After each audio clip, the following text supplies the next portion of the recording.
Yemi. Please give space. We come back later.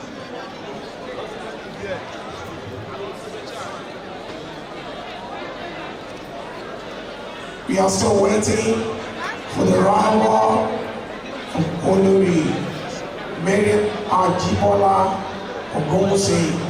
Once she steps in, we take the national anthem that will kickstart and will be the beginning of this very wonderful reception.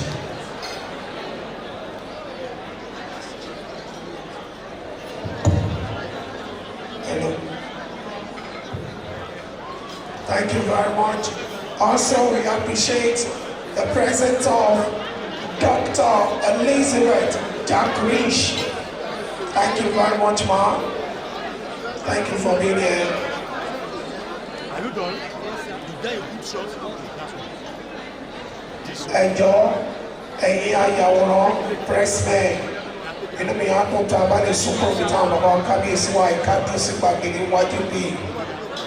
Once again, we appreciate the former military administrator of Osun State, retired Colonel Theophilus Bangwe. Thank you very much, sir. Thank you very much. And also, our mother, Olori Omolola Oyelola. Mommy, thank you for being here, ma'am. Mommy, you are looking ageless. You are looking so pretty. That's the wife of the former governor of Osun State, Prince Olamusoye Oyelola. The wife is here, Princess Omolola Oyelola. Mommy, thank you very much. Thank you for being here.